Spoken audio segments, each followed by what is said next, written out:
ఈరోజు స్థానిక మన పెద్దలు దామోదర్ రెడ్డి గారి ఇంటి ఆవరణలో 141వ కాంగ్రెస్ పార్టీ ఆవిర్భావ దినోత్సవం 1885వ సంవత్సరం డిసెంబర్లో మహామహులు త్యాగదనుల నిర్మాణం చేసినటువంటి కాంగ్రెస్ పార్టీ ఆవిర్భావ దినోత్సవం సందర్భంగా ఇక్కడికి చేసినటువంటి స్థానిక తుంగతుర్తి లోకల్ మిత్రులు రామూర్తి గారు, యూత్ కాంగ్రెస్ కొండరాజు గారు, కృష్ణ గారు, అన్నార గ్రామ పంచాయతీ అధ్యక్షుడు రవీంద్ర రెడ్డి గారు, అట్లాగే వెంకన్న గారు, కొండరాజు గారు, వార్డ్ నెంబర్ గారు అనిల్ గారు, రాములు గారు, సుమన్ గారు, ఇక్కడికి వచ్చినట్టు గంగరాజు గారు, కృష్ణ గారు, భాస్కర్, సంజీవ చైర్మన్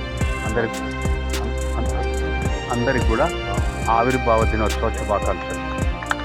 మనందరికీ కూడా తెలిసిన విషయం, కాంగ్రెస్ పార్టీ ఆవిర్భవించిన తర్వాత అవిశ్రాంతంగా పోరాడి మన స్వాతంత్రం తీసుకురావడం జరిగింది. అట్లాగే మన కాంగ్రెస్ పార్టీ దాదాపుగా ఒక 60 సంవత్సరాల నుంచి ఎంతోమంది విద్యార్థులు బలిదానం తర్వాత వచ్చినట్టు తెలంగాణ రాష్ట్ర పార్టీ ఆవిర్భావం కూడా మన కాంగ్రెస్ పార్టీ చేయడం జరిగింది.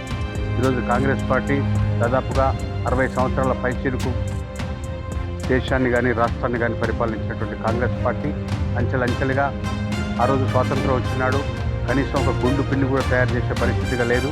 అప్పుడు పండిట్ జవహర్లాల్ నెహ్రూ గారు మొదటి ప్రధానమంత్రి అయ్యాడు.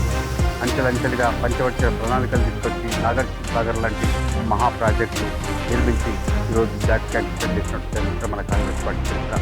మిత్రులారా, కాంగ్రెస్ పార్టీ ఈరోజు ప్రతి ఒక్కరికి కూడా ఈరోజు అధికారంలోకి వచ్చినటువంటి రేవంత్ రెడ్డి గారు ప్రతి ఒక్కరికి కూడా అందుబాటులో మనం ఇచ్చినటువంటి హామీలు కూడా అమలు చేసుకుంటూ రేపు జరిగే ఎన్నికలలో కూడా ఇప్పుడు మన జిల్లా అధ్యక్షుడు, మన మండల వాసి దళిత బిడ్డ గుడిపాటి నర్సన్న గారు అధ్యక్షుడు అవటం కూడా మనందరికీ కూడా చాలా సంతోషించాలి.